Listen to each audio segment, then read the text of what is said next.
GST సంస్కరణలను హర్షిస్తూ దేశవ్యాప్తంగా BJP శ్రేణులు జీఎస్టీ ఉత్సవాలను నిర్వహిస్తున్నాయి. మోదీ ప్రభుత్వం ప్రజలకు దసరా కానుకగా ఇస్తుందని సిర్పూర్ ఎమ్మెల్యే హరీష్ బాబు అన్నారు. అలాగే యూపీఏ ప్రభుత్వం అనేక పన్నులతో ప్రజలను దోచుకుందని ఆరోపించారు. రాష్ట్ర ప్రభుత్వం యూరియా పంపిణీలో విఫలమైందని, యూరియా బ్లాక్ మార్కెట్కు తరలిపోతుందన్న సిర్పూర్ ఎమ్మెల్యే పాల్వాయి హరీష్ బాబుతో మా correspondent Naresh Kumar face to face. GST సంస్కరణ అమలు చేస్తున్నటువంటి నేపథ్యంలో ఇటు దేశవ్యాప్తంగా హర్షాతిరేకాలు వ్యక్తం అవుతున్నాయి.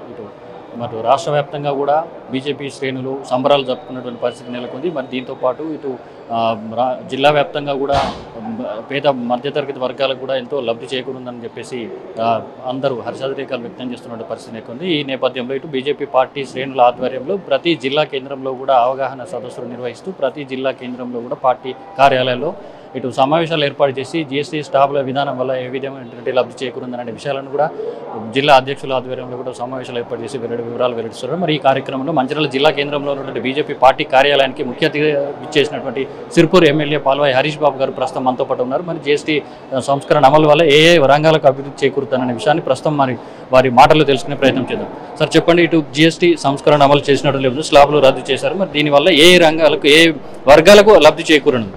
అన్ని వర్గాల ప్రజలు, చిన్న సన్నకారు రైతుల దగ్గర నుంచి మొదలు పెడితే వ్యాపారస్తుల వరకు అందరికీ లాభం. దీంట్లో గ్రామీణ ఆర్థిక వ్యవస్థకైతే చాలా బలోపేతం చేసే అవకాశం ఉన్నది. కొనుగోలు శక్తి బాగా పెరుగుతుంది.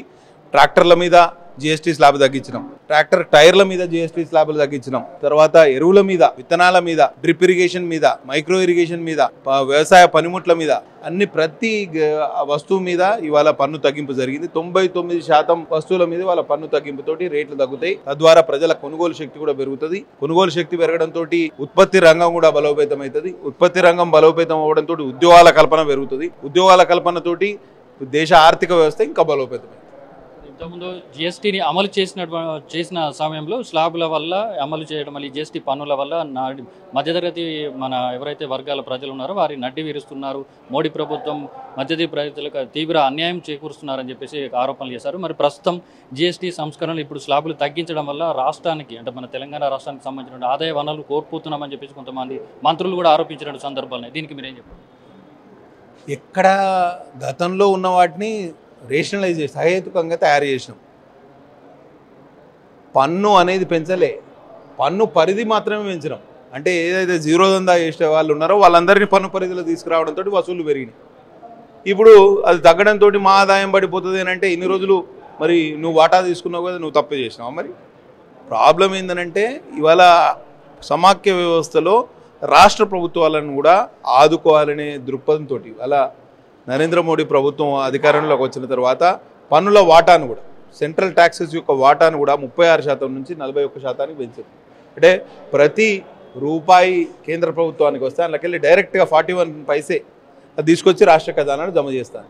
ఇట్లా పన్ను సంస్కరణలు తీసుకురావడం కాకుండా రాష్ట్రాల ఆర్థిక వ్యవస్థలను కూడా పెద్ద ఎత్తున బలోపేతం చేసింది నరేంద్ర మోడీ ప్రభుత్వం. ఇవాళ